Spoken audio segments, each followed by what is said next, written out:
So almost 1 year ago to the day, I picked up Eaglemoss's special edition version of the 2009 Enterprise, which is also commonly referred to as the Church Prize, because it was designed by Ryan Church for Bad Robot Productions. While the model itself, or what replica, model, replica, kit, whatever, while the model itself it's not terrible, it did have some, shall I say, significant oversights.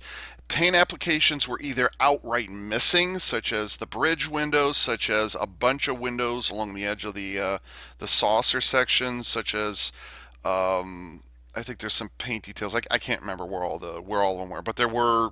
I do remember. I was like, oh yeah, make a mental note that there are some significant paint details are missing. Uh, Misaligning windows is known to happen, but there also are a lot of windows along the side of the neck and the engineering hull that just simply were not painted at all. There were some windows that were painted, but not all of them.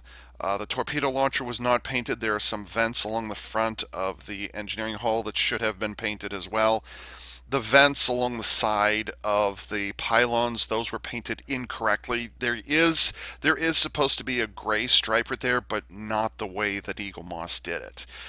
I'm not going to give you the entire laundry list of things that they did wrong, but suffice it to say, there were more than a few things that were wrong with this. Oh yeah, and then there was the little stripes across the front of the Bussard collectors. Those were also missing. They're molded there, they just weren't painted, which is frustrating because then you turn around, the back of the nacelles are painted, but they're not supposed to be completely painted. They're supposed to have some transparent blue sitting. In fact, they are molded in transparent blue, but they were just entirely painted over because Eaglemoss. So there were a number of things that were wrong with this. Now, to be fair, not as many things wrong with this as there are with the special edition or XL editions of the Enterprise refit from the motion picture Wrath of Khan from the early TOS movies. It's not nearly that bad, which by the way is the reason why I don't have one of those. I'm just fucking saying I really want one, but there's so many problems with it. Just I can't touch it.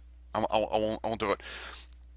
But anyways, for the most part, the main reason why I got this is because in 2020 I was concerned that the alternate license, which is what the Jar Jar verse is based upon, which is what the entire secret hideout regime is based upon, was going to be coming to a close at the end of 2020. That was the rumor, that was the speculation. We don't know exactly when it was going to end, but the speculation was come January 1st, 2021, the alternate license would disappear. And then I was concerned that the trademarks and the copyrights and all those things for manufacturing stuff from the Kelvin timeline specifically would disappear. And so I decided to strike while the iron was hot. I better grab a representation of the Church Prize because despite Eaglemoss's flaws, the ship design itself overall is not bad in my opinion. And I already made a whole video about it. I think it sits up there. And if it doesn't, I'll point you to video down there.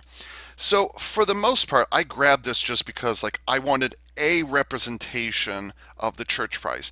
Now, for those of you who are paying attention at home, back in the year of 2009, I did have Playmate Toys. It's like 15-inch electronic Church Prize, and I sold that after a number of years. So because I just wasn't into it. But I kind of reconsidered and I chewed on it a bit more, and then I decided to get this. So I got this for $50 last year, and while not perfect, it scratched the itch, I'll say. Okay. And then, quite separately, a number of months later, I purchased Eaglemoss's, I believe this is a special edition of the Delta Flyer.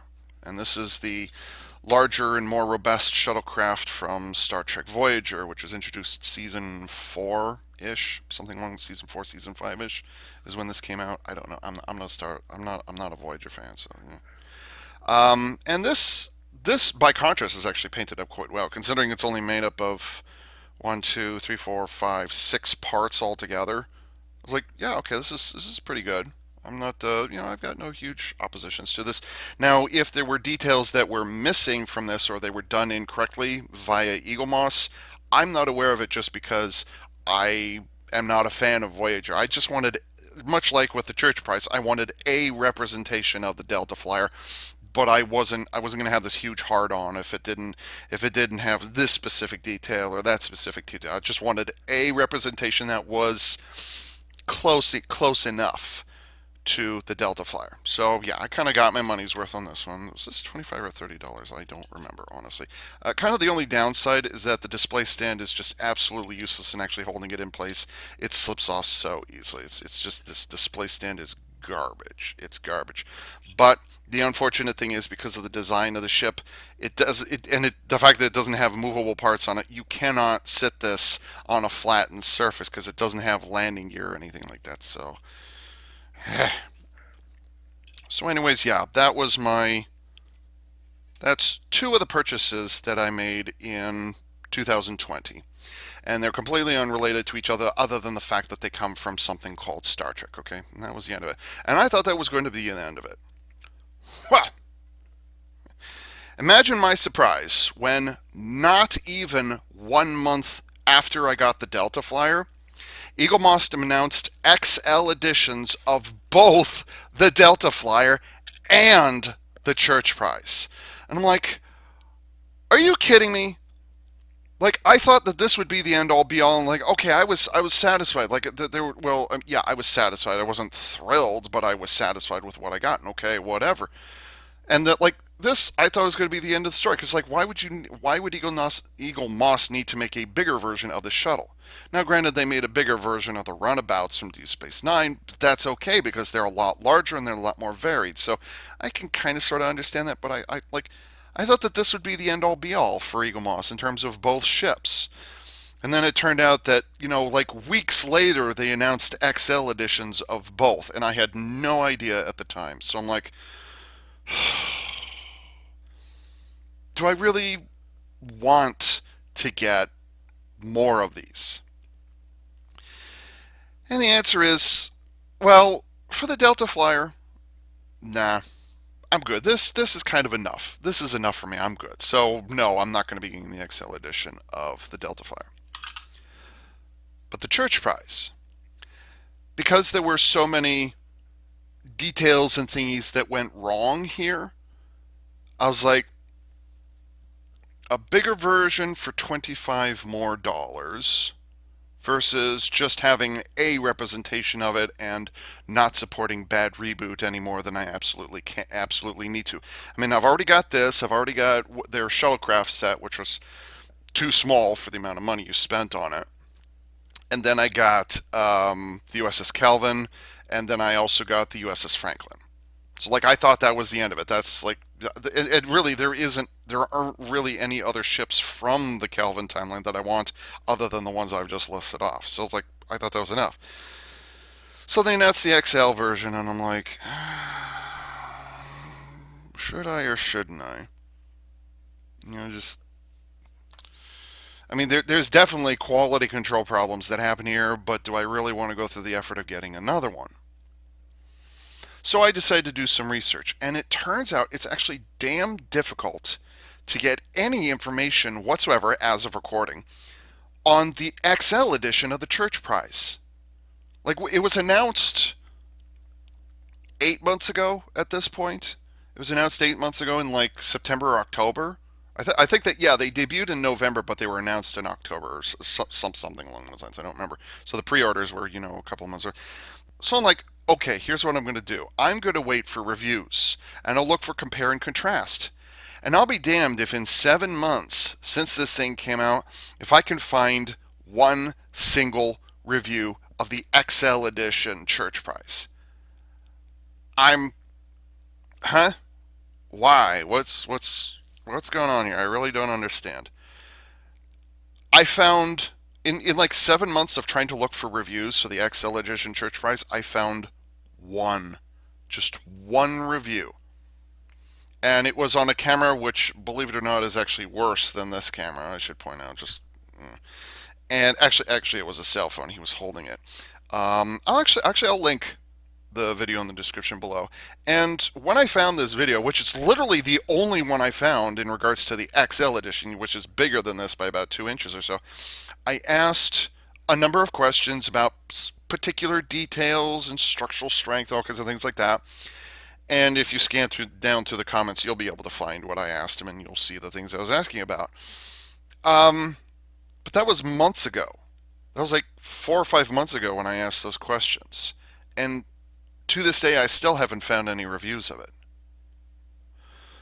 So, gotta admit, I'm taking a bit of a risk here because that's only one opinion, that's only one person who got the XL edition of the Church Prize up until today. So I'm taking a bit of a risk here in terms of like quality control and, well, actually just quality control in general. Which means I've now spent, let's see, 75 and 50 is 100, is that 125? It's $120. Is that right? No. Yeah, it's 120. So I've now spent $125 on two different versions of the Church Prize. And the box, actually, they did modify the box a little bit. So now there's a second picture, which is identical to the one on the top, and I'm not going to promote any of those. Fuck you. So yes, I'm taking a risk on this one. I'm going into this blind. So, for this particular video, I'm going to try and regulate myself a little bit, and I'm going to say that this is still going to be an unboxing, but the difference is that I'm not going to go, or I'm going to try and not going to the intimate level of detailing of the Church Prize specifically that I did with the special edition 1 year ago as a recording. I already kind of said my 2 cents on that, and I'll probably point it out again, but I'm not going to go into as much depth. For those of you who want to know what's going on with the XL edition Church Prize, thank you for coming here, and I hope you enjoyed the video this far.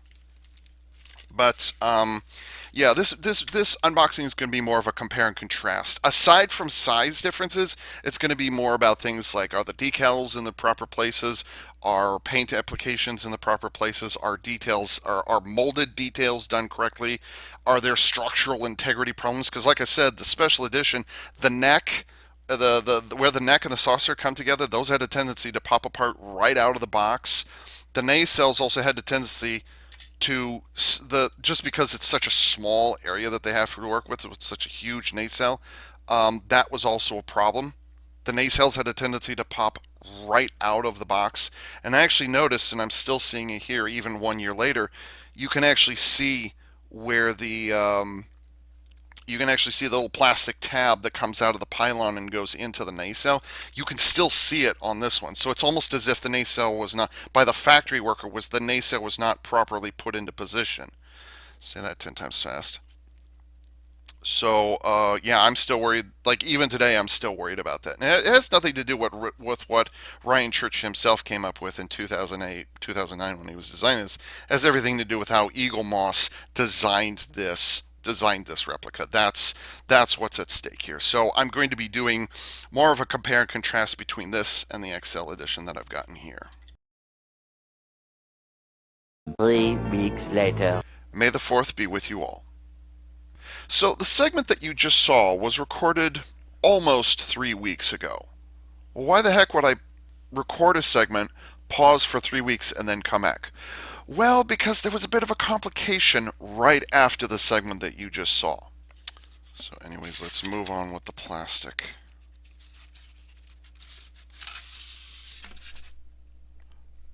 For fuck's sake, Eaglemoss!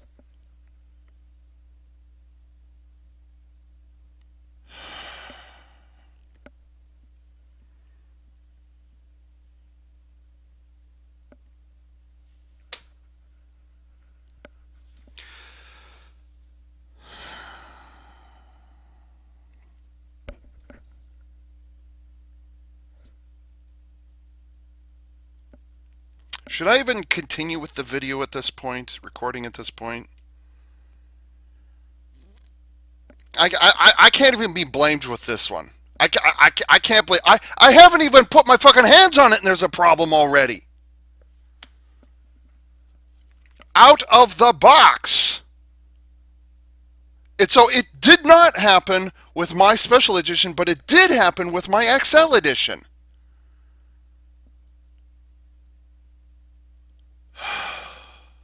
I was wondering what that rattling sound was. I'm like, when I picked it up, like, just...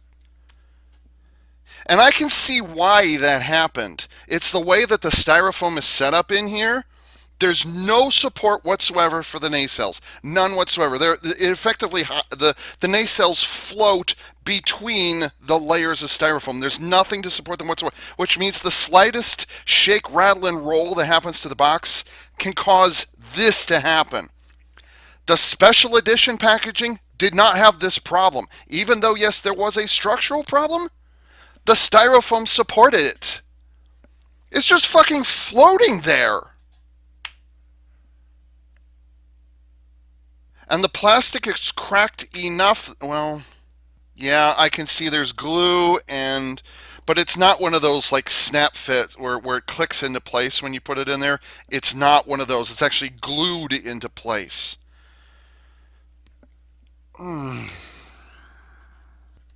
Should I even bother continuing the video? Just wait another week or so?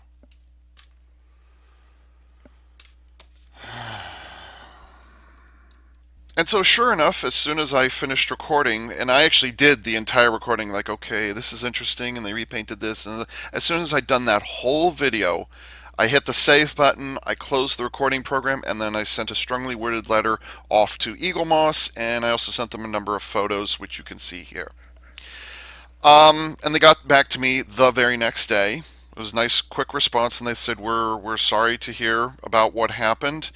And in my email to them, I said I would like a replacement. And they said, yeah, sure, no problem, no charge at all. So this actually got to me about, what can I say, 4 days ago, I think this got to me. It's just that I haven't had time to record up to this point, so this is a little bit delayed. And seeing as, well, I'd already unboxed the first time about 3 weeks ago, there isn't really any need for me to unbox again. But just to confirm, yes, I do have a second one, and yes, it was completely intact when it arrived, and this time I actually attached the display stand. So now I have a fully complete replica of the church prize at the XL scale. And it's looking pretty good. In the previous recorded segment, well, not the one that you just saw, but like the segment that I originally recorded, it actually went for about an hour and like 20 minutes or something like that. And as I was editing down, I realized, oh man, this is the Enterprise Echo all over again. I don't want to do this again. And I was actually getting depressed mid edit. I only actually did about half of it. And then I was going to, when I got the new one, I was going to do a quick. But I realized that, I don't really want to depress myself by like doing a whole edit, posting a depressing video, and then coming back, recording this new segment, and then posting that. It seemed a little redundant. So here's what I'm going to do. I already know all the things that are right and also wrong with the XL Edition Church Prize, so I'll be going over those again. But then, true to my word, I will be.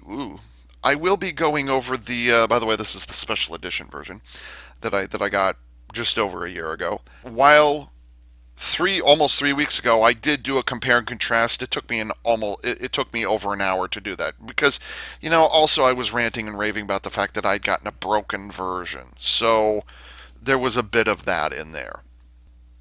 I can already tell you one of the big differences is that the display stand. The display stand attaches in the same place over the impulse engine, or it covers up over the impulse engine. But the difference is the clips that they have here actually have little tabs that clip around the impulse engine covering right there, or whatever it is. So it actually will snap into position. And I believe it's lightweight enough that you don't have to worry about paint getting scratched off. I mean, if you put it on and put it off over and over and over, yeah, that's going to be a problem. The other thing I've noticed is that, and I doubt I'd be able to recreate it here, or I doubt you'd notice it, but I noticed that both of the blue-colored Bussard collectors are actually rattling. They move around a little bit. Now, coincidentally, if I'd gotten just that by itself, that's all well and good. But I just so happen to have a defective one. So it's kind of weird in a way. I'm actually going to be able to compare not just the paint applications, so like the upgrade between a special edition and an XL edition, but I can also compare the production the production differences. And I've already noticed a couple of production differences already. But in regards to the Bussard collector specifically, these do not wiggle. Certainly, when you shake it, they don't make any rattling sound. That's okay. But on this complete version, for whatever reason, yeah, they do rattle a little bit. So I'm not entirely certain why. There's definitely something. Can you guys hear that? Because the only thing I can find is it's the Bussard collectors, maybe. I wonder if perhaps there's...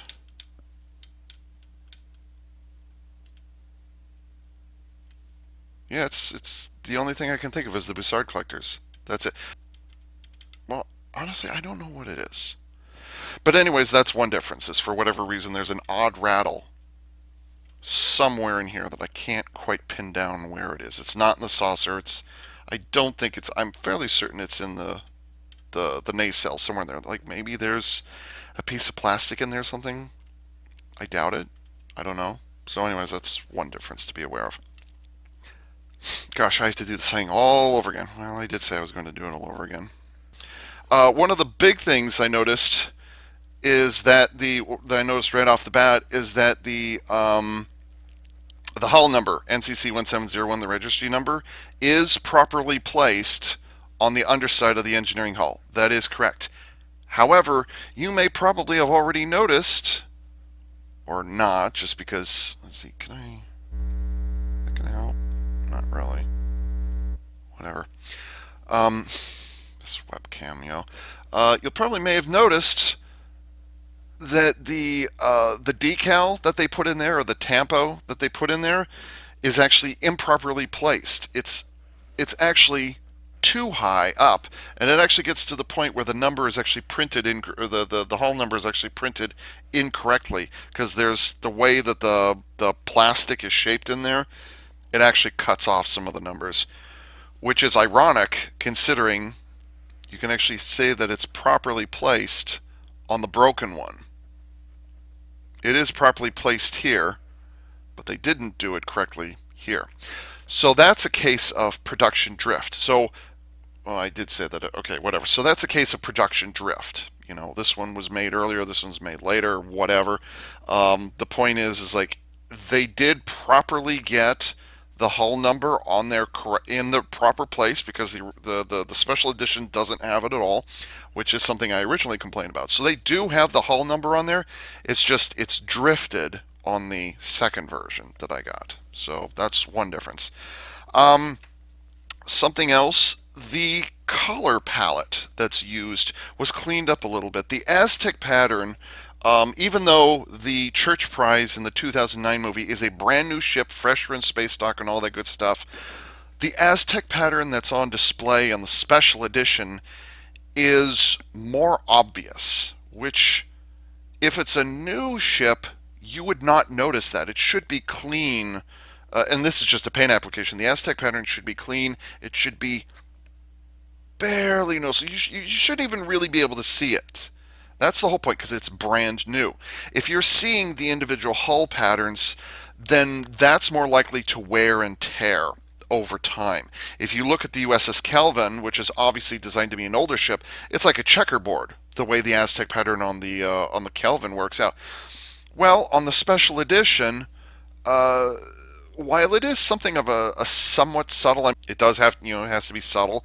In this particular case, they went slightly overboard. It might have been a case of like the wrong color that was chosen, or just something was done, and it's kind of like, whoa, okay, you don't need it to be that obvious. You don't need it to be that much of a standout. And actually, as I compare and contrast to this, which I actually didn't think of bringing along with me, if you look at the Aztec Pattern on the XL edition and X1 Enterprise, the Aztec Pattern on there is incredibly smooth, and you barely see it unless you tilt it at certain angles. That is what a properly painted Aztec Pattern should be like on these Eaglemoss replicas, not the wildly checkerboard kind of thing for a brand new ship. So that's something that they didn't do correctly on the special edition. Now, The Aztec pattern is present on the XL edition. And I can confirm that yes, it is more subtle. So they actually did change the paint applications because, they just enlarged it. Although that's not entirely fair, I would say that the Aztec pattern is a completely new pattern. It still looks the same. It's been scaled up, but it's not just like, a click drag where they just took the Aztec pattern of the special edition and just, let's just make it 2 inches larger for the XL edition. That's not the case. You can actually see the pattern differences are very obvious. It's much more subtle. And I should also note that the Aztec pattern has actually been improved upon. Um, on the special edition, the Aztec pattern was a lot more blocky here, and it's actually very vague and non-specific along the warp nacelles. Well, on the XL edition, and yes, I know you're not going to be able to see it here. Why can't I have better lighting? Whatever. I can assure you that the XL edition's Aztec pattern, say that 5 times fast, is actually much better. It's much more detailed, so they did get that correct. That's an improvement to what they had previously. Actually, I would say that the color palette between the two replicas actually is different enough. This is just, we have one type of dark gray and we have one type of pale gray, and then we have one type of hull white, and then that's kind of it. As opposed to the XL edition, where it's a lot more subtle. Now they've got like two different types of grays, and then they've got the Aztec pattern, which is much more subtle, much more cleanly applied. And they actually added in some new paint applications where previously they didn't. And most of those paint applications are mostly due to the size differences, like the physical sizes of the two replicas. There's a vent. There's a vent underneath the Bussard collector, which is that little gray semicircular right there. There's a gray vent that's underneath there, which is present on the special edition, but it's not painted on the special edition. However, on the XL editions, yes, those vents are painted in. So not only is it molded in, but it's also painted. So that's a good thing. Another significant detail that was missing, just outright missing from the special edition, is some of the detailing along the warp nacelles. Now, it is traditional for any enterprise in name to have the hull number along the warp nacelles. That was true of the TOS Enterprise, although it was located in a different place, and it was especially true of the Enterprise refit that we saw in the first 6 Star Trek movies. The TOS related movies. So that's normal. That's normal to have. It usually sits back here, or it's kind of larger and it's across the entire side here. So it's meant to be well seen. However, the special edition specifically made a mistake in that the hull number is repeated on the inner side. Is repeated on the inner side of the nacelles, which it is not supposed to be on the Church Prize specifically. It's only supposed to be on the exterior, on the outer side of the nacelle. So that's a mistake that they made. Another mistake that they made, I'm just going to cover it at the same time here, is that while it is correct to have a pair of kind of vent-like structures here along the underside of the nacelles, which, by the way, those glow in the movie, but they don't here. They're just painted gray. While it is correct to have a vent here, they forgot. Eaglemoss, for whatever reason, chose to not add another completely different vent along the inner side of the nacelle. So for whatever reason, they removed a physical detail and they added an extra decal, which for whatever reason is just wrong. That's incorrect. That's not what the Church Prize does. And so for incredible convenience, here we have, this is the starboard nacelle. And you can see here, you can see here, not only is there no hull number, here it is on the outer side. So yes, they did that correctly. There it is. But then on the reverse side, it's gone. However, in addition to that, Here's the underside. Here's that vent I was talking about a moment ago. And then here is the second vent or ribbed structure, whatever it is, that was missing from the special edition. So they added a physical molded detail correctly, and they removed the incorrect hull number detailing.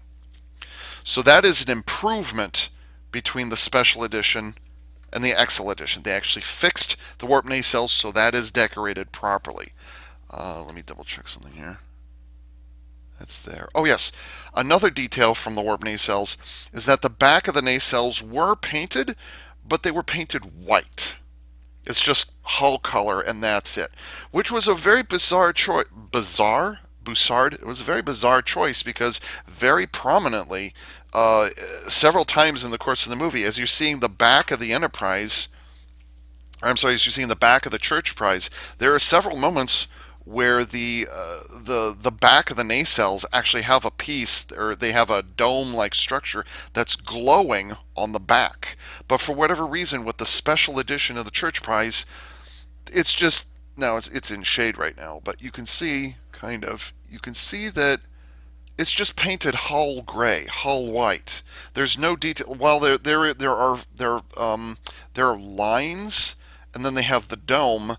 But for whatever reason, the dome is not painted correctly, and those lines are also not painted correctly. So that's a detail that just they outright got wrong. It's molded correctly, but it's not painted correctly. For the XL edition, they did indeed add new paint applications to it. However, it gets kind of weird from my perspective, because while they did correctly paint those domes, which is what they're supposed to do because those domes actually glow, while they did do that correctly, the problem that I've got, and you're not going to be able to see it on here because crappy video camera, is that they actually painted the lines like a streaking effect, going off in a bunch of different directions. So I'm not entirely certain why they did that, because that's a detail that, if I remember correctly, is not present in the movie. That area does glow, but those streaks do not appear there. So I'm not entirely certain why they did that. Also, Eaglemoss is known for not painting lights. Now, they'll paint anti-collision lights, and they'll paint navigation beacons. They do paint those, but they do not paint hull illumination lights, which were, made very famous in Star Trek: The Motion Picture. As the Enterprise was preparing to leave dry dock, there's this big moment where all of these running lights and anti-collision lights turn on. While the Church Prize has those as well, there is no replica of either the Church Prize or even the TMP movie Enterprise where those hull lights are painted. So instead, they have a tendency to just use semi-transparent plastic, or they'll paint in a warp nace, or the warp engine grill, or along the sides or the back or wherever it is specifically. So why it is that they didn't just make transparent blue pieces here and then paint over with the hull gray, and then the hull white, and then the dark gray. Why they didn't do that so that it's semi-transparent, I'm not entirely certain. It's not that I'm complaining about it, it's just, it's an odd choice to paint these in when they don't paint in the navigational deflector or the other Bussard collectors. They don't paint those in. It's a peculiar choice. I'm not quite certain why they did that. Traditionally, ships named Enterprise, that they have this kind of specific shape. Ships called Enterprise, usually the dome on the top of the saucer section is actually a bubble window. And you can actually look down from if you were standing on the outside, you can look through the bubble window and you can see into the bridge, the command section of the ship. So you could actually look up. If you were on the bridge, if you look up where the studio lights are located, if you look up, you'd be able to see where the stars are. If you watch Star Trek: The Next Generation, there's a number of times where the camera looks up and you can see, oh yeah, there's a star field there. So that's actually a giant window. So that's traditional, that's normal. They even had that in the original series, although you never saw it in the original series because Well, yeah, they do have it in the original series, just they only highlighted it one time, and that's in the pilot episode when they did that. Anyways, the problem with the Kelvin timeline specifically is that they got rid of that window, and instead the view screen has been turned into a giant, you know, 1 by 69 ratio views giant window, really really wide window on the front of the bridge, so that the actors, crew members, can actually see forward across the front of the saucer, which I don't really want to get into that. Anyways, but then also on the bottom of the saucer section is another bubble dome. And that is used for, I believe that's also used for navigation, or it's some sort of sensor dome. It's usually not specified, whatever. The point is, with like one or two exceptions, this dome should also be transparent. It's a window, it's supposed to be clear. Well, the 2009 Church Prize also has, I mean, the CG model and what you see in the movie, should have a dome on the top that is transparent and a dome on the bottom which should be transparent. With the special edition specifically, as you can see here, no, the domes are painted, but they should be bubble windows. They should be semi-transparent. And again, on the bottom, it's just painted the hull white color. Well, the question is, did they fix that with the XL edition? And the answer is no, they did not. Yeah, okay. So that dome, either it should be painted or it should be transparent colored plastic. Either way, they screwed it up, and that is not accurate. And also on the bottom, that is also not accurate. In fact, if you take a look at the provided magazine, which I'll be getting into later, you can actually see right here, there's your semi-transparent dome sitting right there, and it's colored green. So Eaglemoss was aware of it, because this is the CG model that they got from, I think it's Industrial Light and Magic that made the CG model for the 2009 movie. So Eaglemoss is very much aware that that dome is there, and even the dorsal view, the top of the ship, you're not going to see it, but yeah, the bridge dome is also, yeah, it's green. It's green, and there's like 4 lights in there. There's one forward, one to either side, and one in the center. So yeah, they are aware of it. But for whatever reason, Eaglemoss, when they made these replicas, for whatever reason, they decided to not color those in. Again, this is something that they could have done, because on the special edition they screwed it up. So for a larger version, you'd think they'd have fixed that, but for whatever reason they didn't. So that is also screen inaccurate. Also, the bridge that I mentioned has the view screen with the windows on the front. It's molded in there, but they didn't paint it. There actually is a little curve in the die-cast metal. That's where it's supposed to be. But for whatever reason, they didn't paint the window.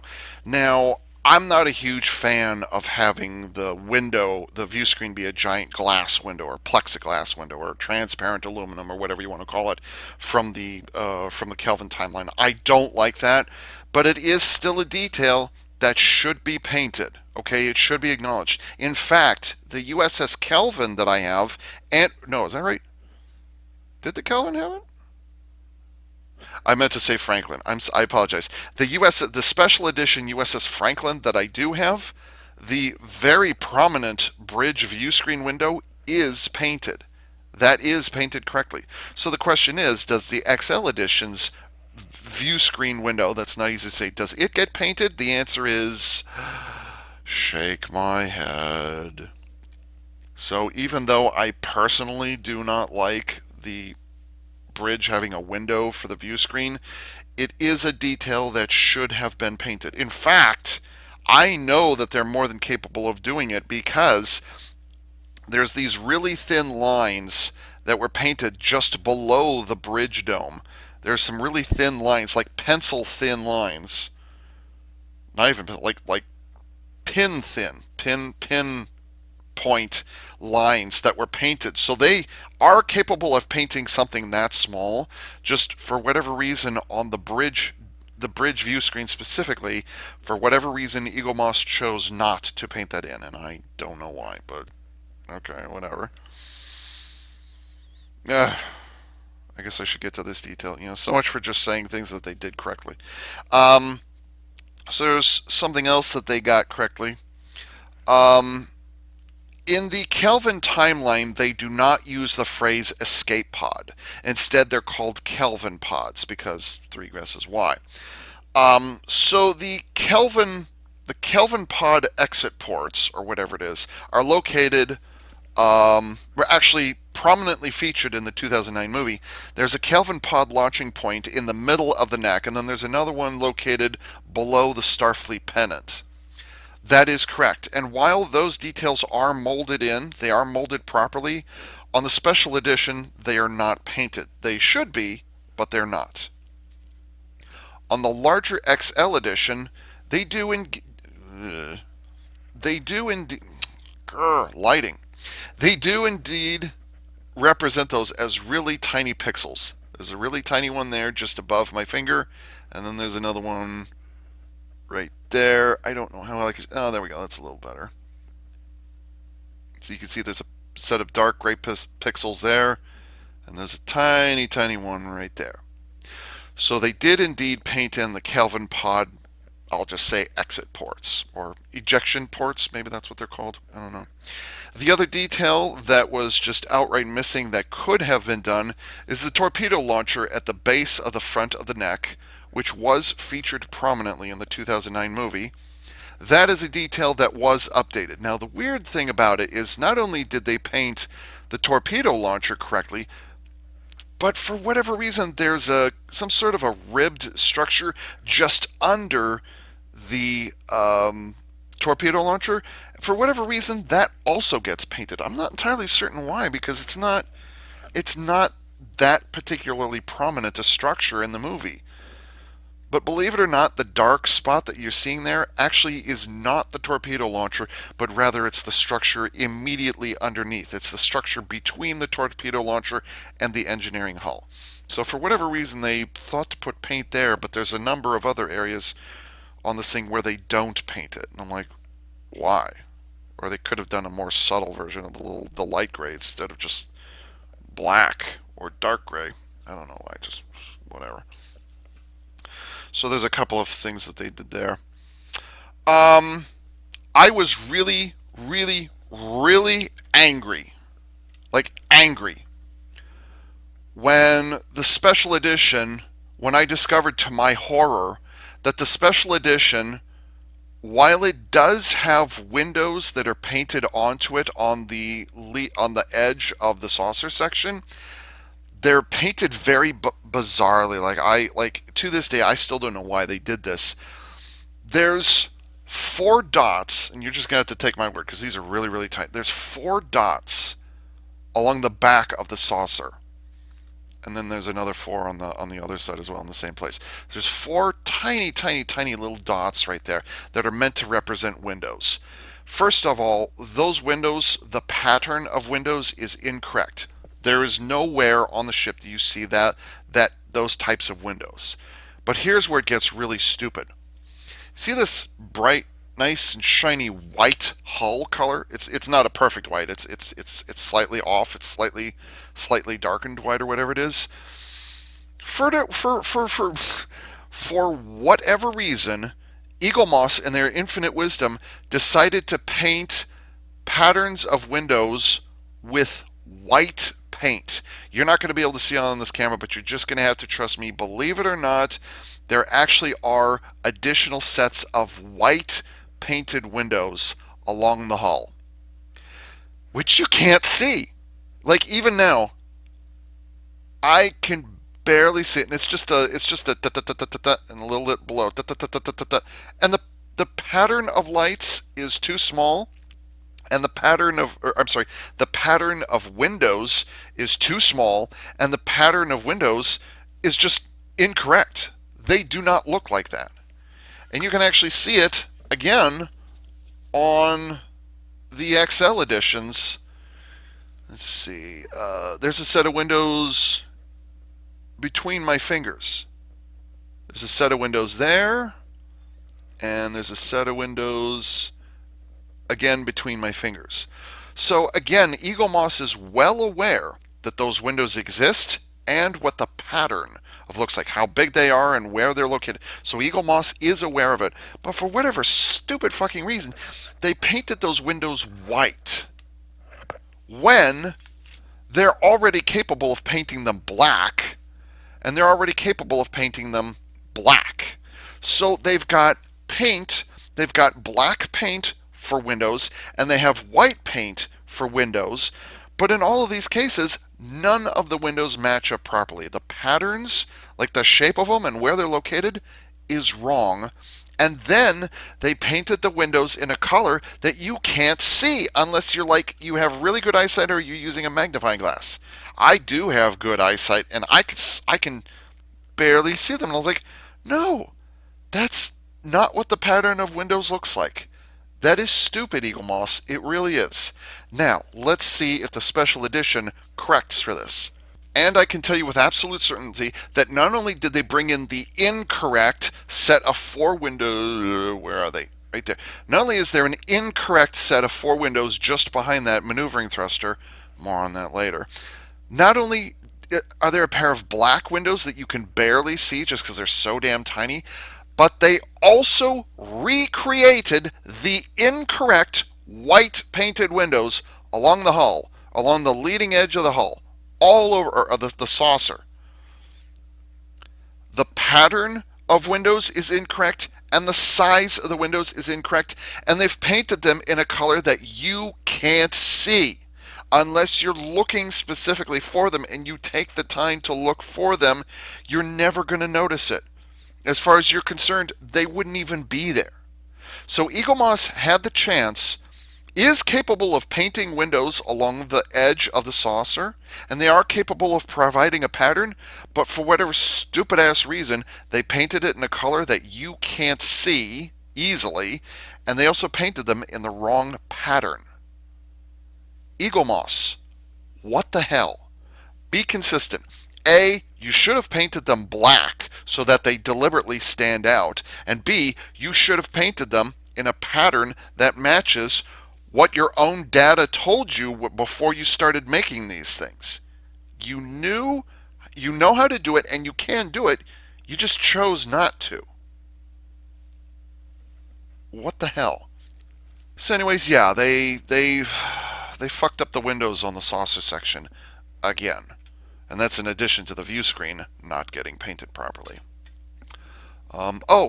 Speaking of windows being painted improperly, oh god, please don't do that.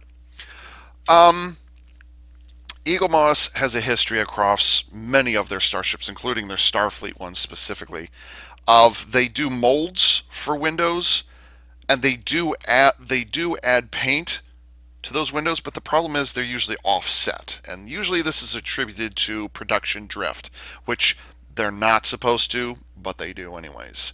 The special edition Church Prize is a case where, yes, they did paint in the windows, or just a few of them, which is a really frustrating thing, but the windows are misaligned. They're not, the paint is not added in the proper place. So like, here's the windows, and then here's the paint for the windows, and they're misaligned.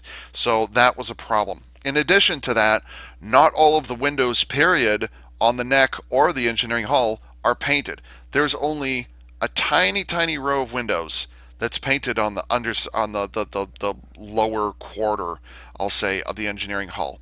Which, while those windows are there, they should have painted all of the other windows that are located on the neck and the the neck and the engineering hull. So those should have been painted. Now, did they fix it on the XL edition? No, they did not. We've got that exact same row of windows, the exact same row, I think it's like 12, 12 windows that are painted in, which are misaligned, and there are molded in windows on the neck and the engineering hull which receive no paint whatsoever. They're just painted with the hull. So again, they are aware of the windows, they're just not painting them, but then they take the time to say, okay, we'll acknowledge this exact same row of windows, which, by the way, was done incorrectly on this version. So it's like you have the opportunity to fix it, and you have the opportunity for us to pay more for it, but you still don't do it. In the case of the church prize, with all of the windows, and I mean all of them, they should have been painted black, bar none. Okay? Like even if the light coming out of them is white, you do not use white paint or a complete lack of paint for windows on a white colored hull. If this was a Romulan cruiser, if this was a Klingon ship, or if this was a shuttlecraft or something or whatever, and it was like gray or orange or black or silver or whatever, yes, that is an appropriate time to use white for windows. But if it's already white, then you should be using black paint for the windows. And Eaglemoss straight up did not do that, except in very small occasions, and on both occasions they painted them incorrectly. So, bleh. So I mentioned a little bit ago that Eaglemoss does not paint in lights. There are some exceptions. Like I said, there's navigational beacons. They're like red or green, or sometimes they're blue or whatever it is. Sometimes, yes, they will paint those in. Not always, but sometimes. Um, but they usually don't paint in like at least the lights that shine onto the hull to actually display what's on the hull. So, for example, there should be one, two, or let's see, there should be one, two, three lights that shine just onto the hull number, the NCC 1701, and then I think there's one or two lights that shine down onto the name of the ship, which it says U.S.S. Enterprise. So there should be lights there, but again, Eaglemoss doesn't paint them. As a matter of fact, they don't have a molded structure for them either. So I'm not I'm not really going to get upset about that because like it's such a tiny detail. I'm not going to worry about it. With that said, on the church prize specifically, and yes, also the Beyond prize, but I'm not going to get into that here.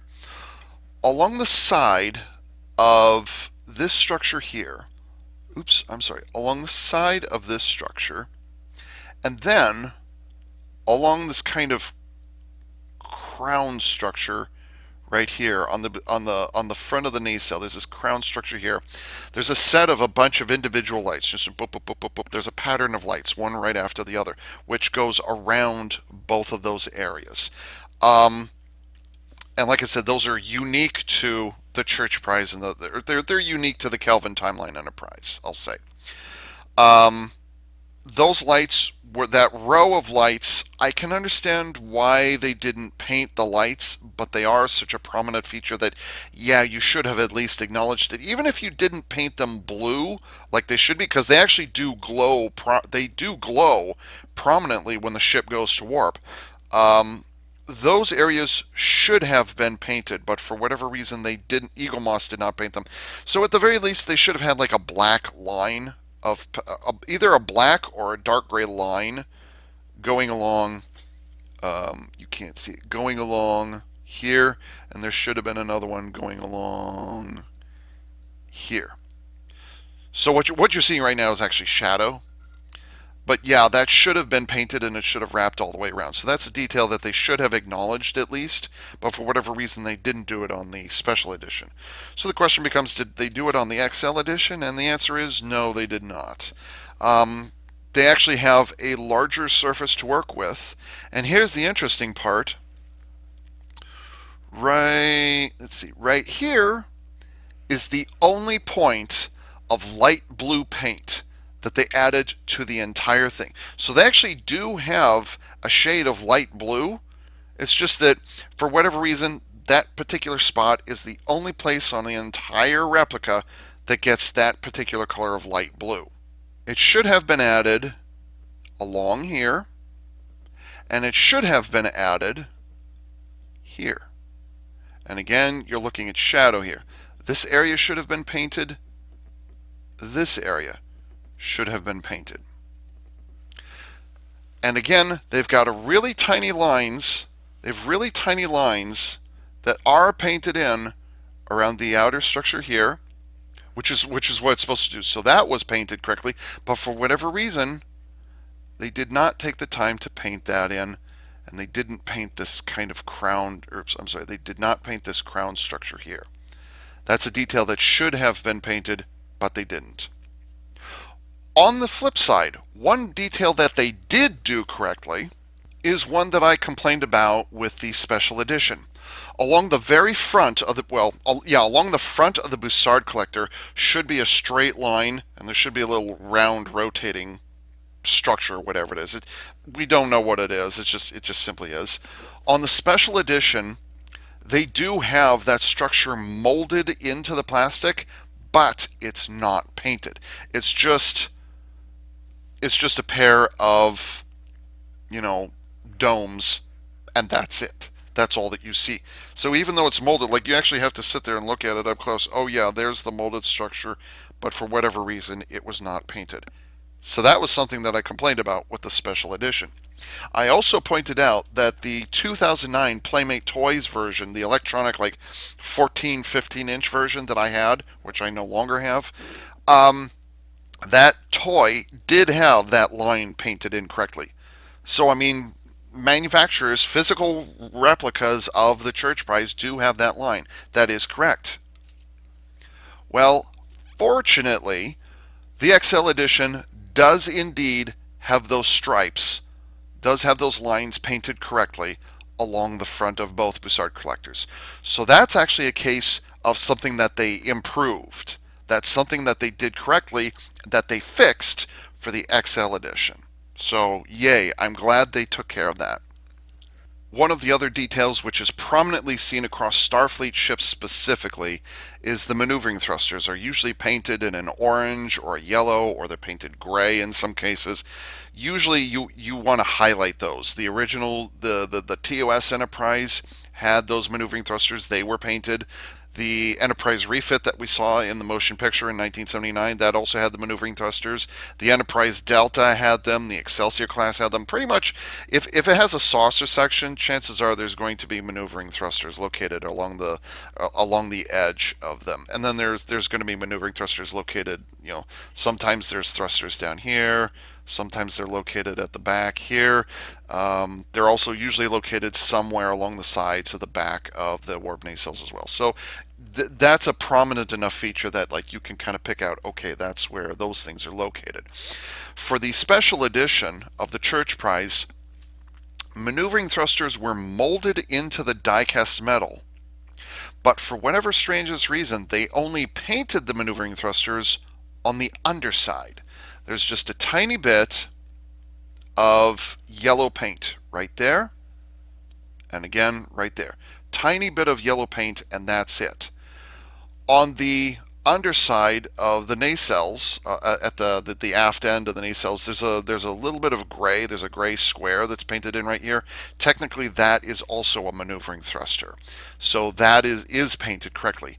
But for whatever reason, the maneuvering thrusters along the top of the saucer section are not painted correctly. That's a mistake. Those should have been painted, because they've got the yellow there for the maneuvering thrusters, so yes, they're acknowledging it. They just didn't finish the job. It is correct to have the maneuvering thrusters painted gray on the underside of the nacelles. That is correct. That is what they're supposed to be.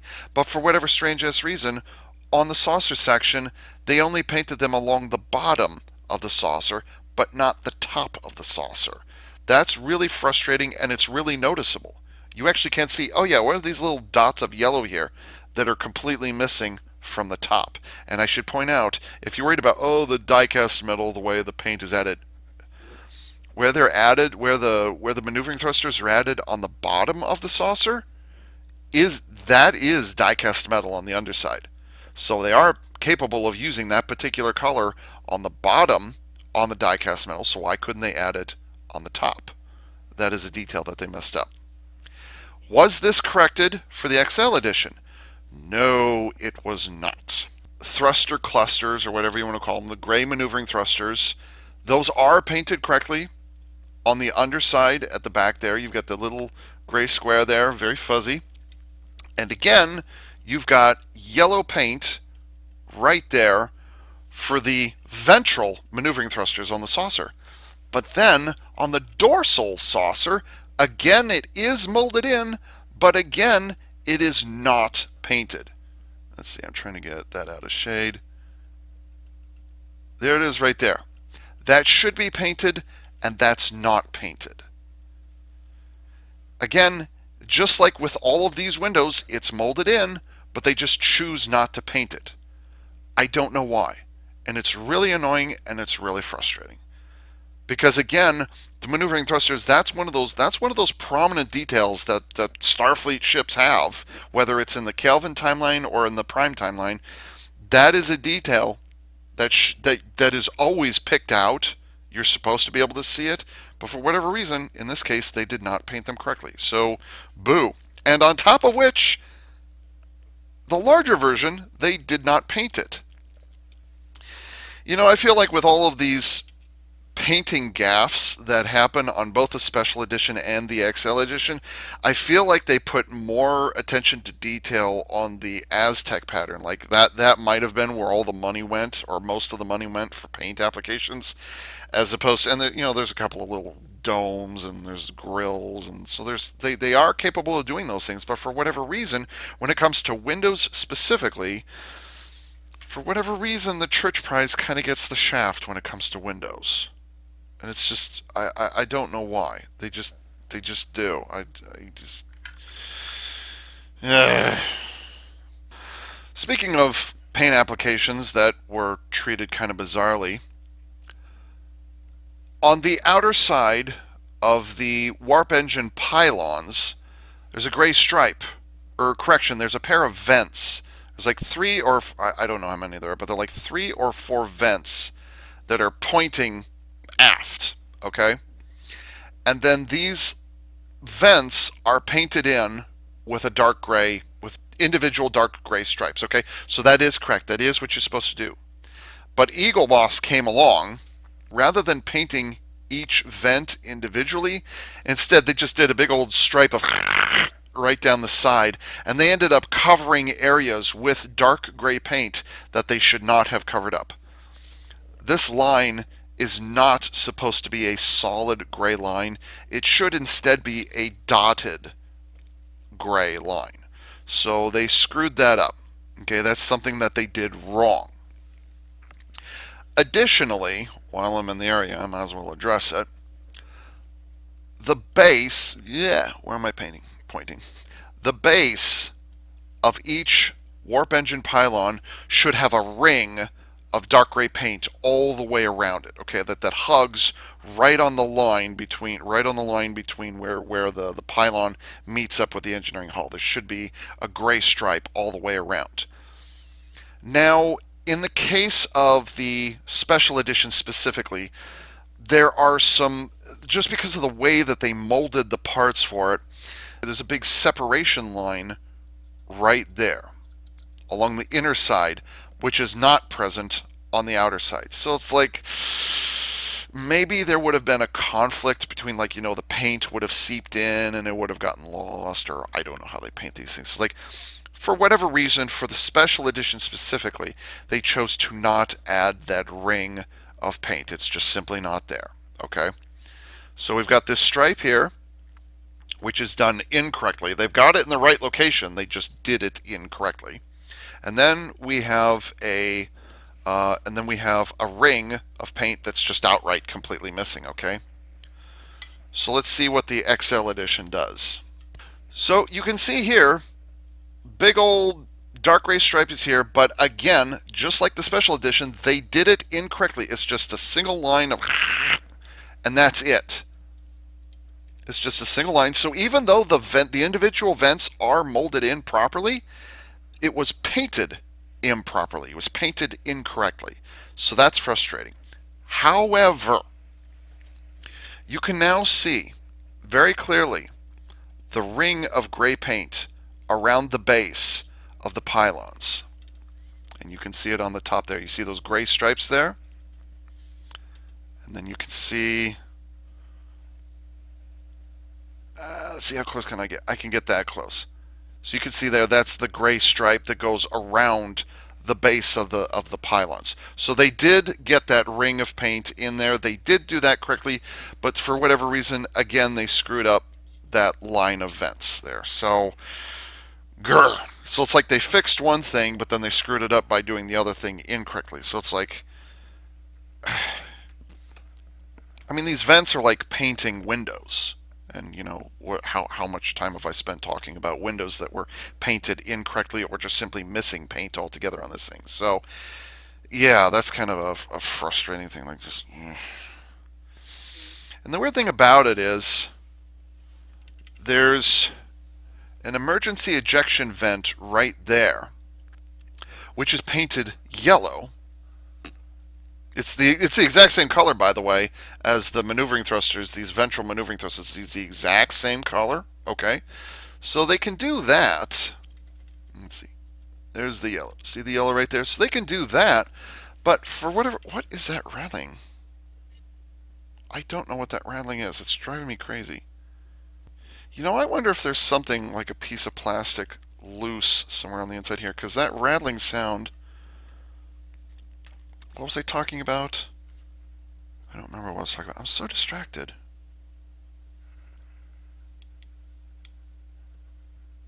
Yeah, there's nothing there. There's nothing there.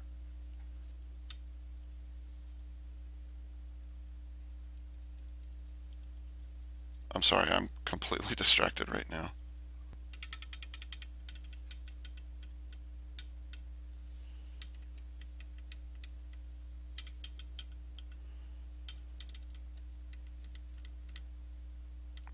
Yeah, it's definitely inside of the nacelles. That's weird. That's really weird. Can you guys hear this? What is that? Okay. What was I talking about? I don't remember what I was talking about. Whatever. Okay. One detail they did add in, very carefully added in, is anti-collision lights, which are just the tiniest of bumps. The tiniest little bumps. And those are located on the underside of the engineering hull, both at the lowest point and at the back, just under the shuttle bay. And then there's one at the thruster square or whatever it is. Again, they're repeated on the top. But then the saucer section does not have any anti-collision lights. And these are those really bright lights that they have or whatever it is. And the question is, did they recreate them? Yes and no. Again, they have an anti-collision light here, and then they have another one down here, and then they've got another one back here and back here, and then they have, what is that rattling sound? It's going to drive me crazy as long as I have this. And then there's a kind of a large dome right there. I don't know what that is, but whatever.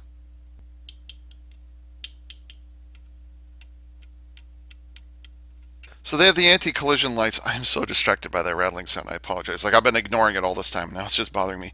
So they've got one up there, and then for whatever reason along the underside, actually just the saucer section period has no anti-collision lights for whatever it is. Those strobe lights, prominent strobe lights, the lens flare strobe lights. I'll say they don't have any of that on the saucer for whatever reason. So,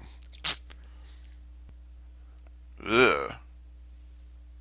They kind of screwed that up a bit. Okay, so here's a case of production drift. The hull number is once again painted just under the just under the shuttle bay doors, which by the way, the shuttle bay doors were not detailed anyway. It's just kind of a semi dome or whatever it is. They just have a little dome right there, and that's whatever it is. It has no detail whatsoever. But then on the XL edition, you actually do see the individual, I'll say, slats that are involved in the two halves of the door opening up. So they did do that correctly.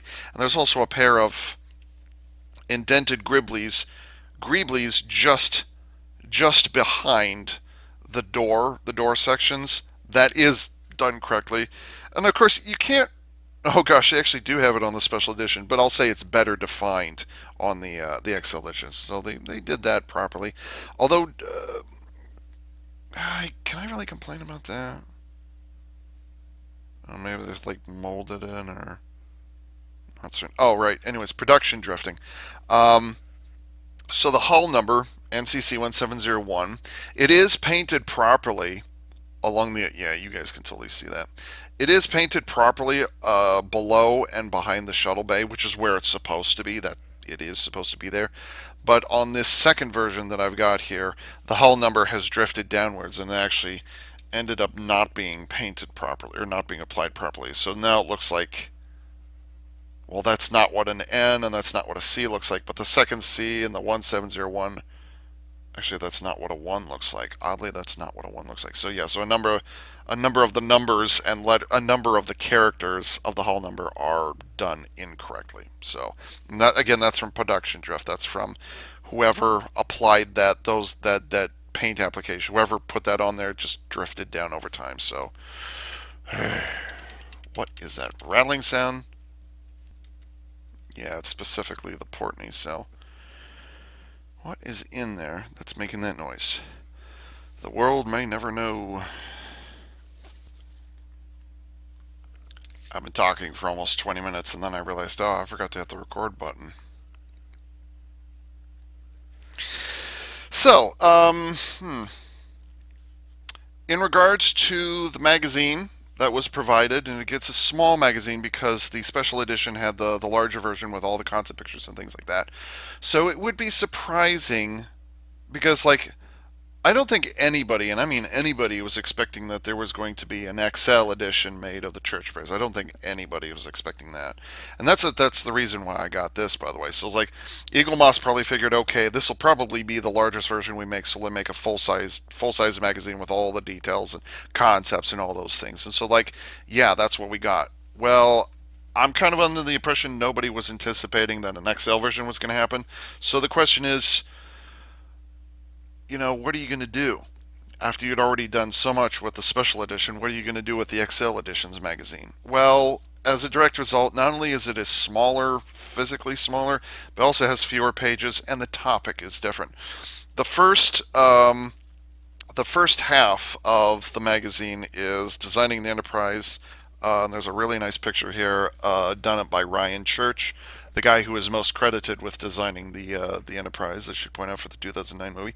So it's a really nice screen art there or concept art of both the Enterprise and the Narada right there. And there are a number of pictures that are repeated in here, including what's his name? Tim Flattery's original concept for what would be the 2009 Enterprise, which is basically the TOS movie Enterprise with some different pylons and nacelles attached to it. So that's pretty much the only different. And honestly, I'm glad they didn't go with that version. So whatever. But then on page 10 and 11, the rest of the magazine talks about designing the Narada, which is the alien antagonist ship from the 2009 movie specifically. And to be fair, I've said it before. I was like, it's a neat looking ship, but in my brain, I just don't associate it with Romulans. And that's kind of the problem. That's actually one of many problems with the Kelvin timeline is that the production staff just does not give a shit. They just don't give a shit about a lot of things, and it shows. And the physical appearance of the Narada is just one of the things. Now, would I purchase an Eaglemoss replica of the Narada? If they can pull it off successfully, yeah. But according to this thing, it's an asymmetrical design, and it's just really, really complicated. There's like 100 different spires. I think this is like, let's see, which one's actually. I think it's like 100 different spires and spikes and whatever it is. And it's actually, the Narada was designed around like what was it called? It was designed around a razor blades for knives or whatever it is. That's what it was originally designed to imitate.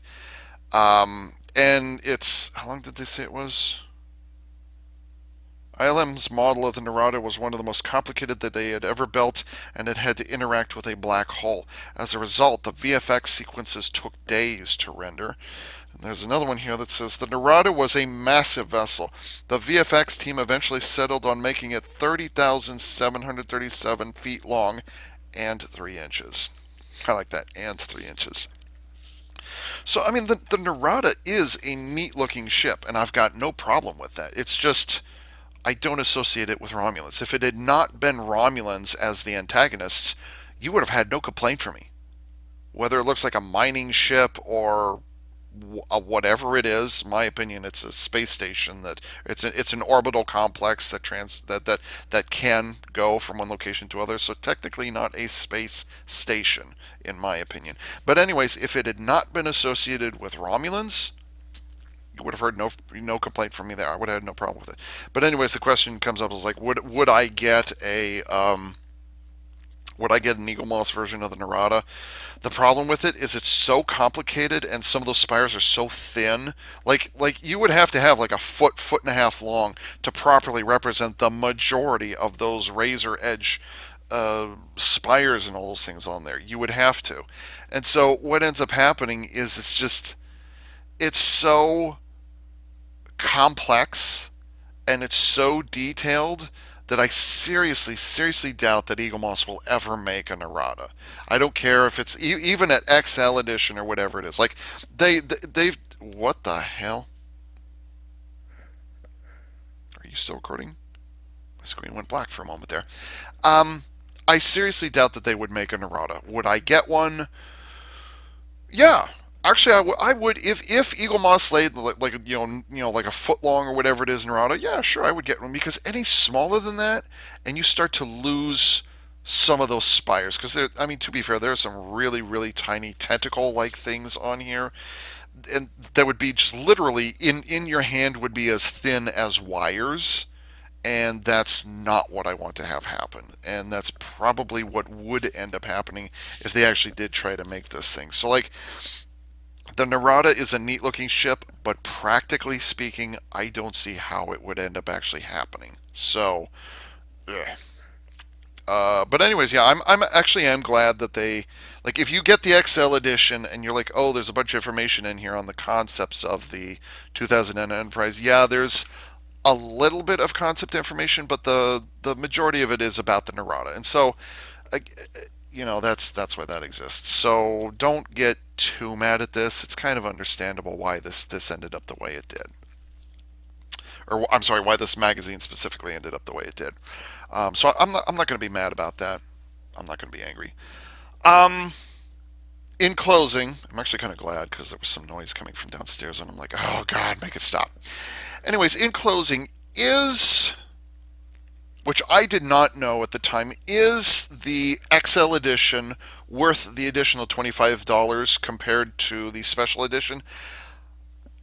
If I usually go by I usually go by 5-star ratings, with one being the worst, five being the best. Why do I need to say that? Everybody knows what a 5-star rating is.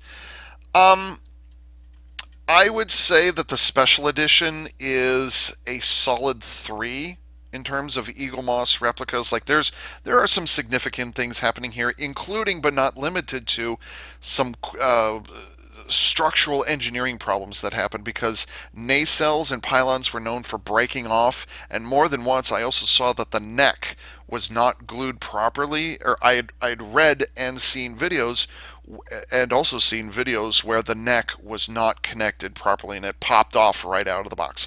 So the special edition had quality control problems, not just in terms of paint applications and in terms of molds, but just sheer structural problems. So I was lucky in that regard, and I was very careful when I removed it from the box. In fact, I mentioned when I unboxed the special edition, I mentioned, oh yeah, this is a problem.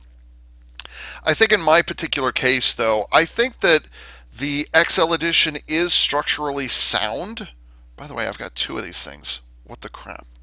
While the XL edition is more structurally sound, I think in my particular case, it was that the styrofoam packaging on the interior is why it is that this just. I mean, if it gets dropped in any way, shape, or form, this is not supported. The nacelles are not protected inside the styrofoam casing. They're protected from above, but the sandwiching from below, there's actually a gap in there. So any and every shock that happens to the box as it's being, by whatever means through the mail process, what's going to end up happening is these things are going to shake, and if it hits hard enough, that's going to end up happening. So the problem is that because I wasn't able to find, I mean, and even a couple of days ago when I was going to unbox this originally, I couldn't, I can't find any reviews. So I don't know if this is a common problem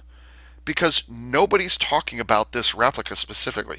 I looked at reviewers who have covered other Eaglemoss ships and indeed covered the special edition Church Prize, and even they are not talking about it. So either this is like a limited run, which how I would get my hands on it and not, regular reviewers, nobody's talking about it. So I can't tell you if this is an unusual scenario or if this is a typical scenario. All I can say is that I know why this happened. Now there is glue present, and I can see where glue is usually used. I just think that it's a combination of maybe not enough glue, and also it was not protected from shock while it was inside the styrofoam packaging. So that's what happened here, in my opinion. That's what I think happened here. But aside from that, the question is this worth getting? And I would say the answer is yes, it is worth getting. The special edition is maybe a solid 3 out of 5 stars. I'm willing to upgrade the XL edition Church Prize to a 4 out of 5 stars. The paint applications is where you're going to get into the most trouble. And again, assuming it gets to you intact. Kind of the most frustrating part is there's a lot of payment applications that are easily fixable, that could easily have been done. Let's see, are the nacelles aligned properly? Yes, they are. That's good. There's a lot of easy paint applications. The maneuvering thrusters could easily have been painted. This stripe could have been done correctly. The window, the sheer having windows painted in, that could easily have been done, and then having the windows painted in a proper color around the rim of the saucer. Those are 3 things that could easily have been done, and Eaglemoss has done in the past. They've done some really, really good stuff. This is just one model, I guess, where for one ship, regardless of the scale, this is one particular ship that Eaglemoss just dropped the ball in terms of paint applications specifically.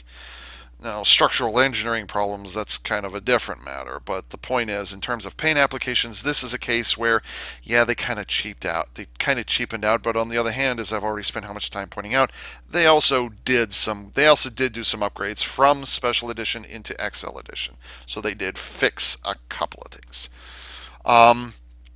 Is it worth getting? Yes. If you like the Church Prize enough, then yes, absolutely, this is worth getting.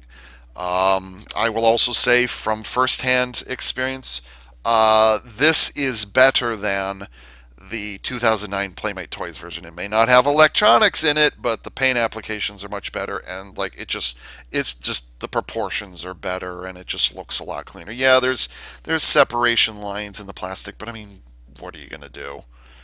Honestly, I'm glad that they redid that. I'm kind of under the impression that maybe people complained that like the pylons were not sturdy enough in the special edition. So when they remolded this, or when they made this version, this is not just a large enlarged version. This is actually they redid the molds from scratch. So in terms of like the mold line that goes under the underside here, they actually did pretty darn well in hiding that. I think the mold line that's most obvious is right here, just in front of the pylon. So really, that's the only place where like there's a separation line. Like they could have done that better. I'm not going to complain about that because like they had to put it somewhere. So that's just where that ended up. And again, I think where they put it on the special edition was actually worse than where it ended up on the XL edition. So that's one thing that they did better than the first time. Ugh, my throat is getting sore, and what time is it? Ugh, I've been at this for a while. Oh god, this video is going to end up being an hour long anyways. Okay. All's well that ends well. Not entirely certain what I'm going to do with this. I might glue this and then send it off to somebody. I'm not entirely certain. I don't know what I'm going to do with this, honestly. So, but this is now the 3rd time that I've had to request a duplicate from Eaglemoss on something for a quality control problem. So. Whatever. Okay, I'm satisfied. And so with that, this is AV Unit 4A saying thank you very much for tuning in.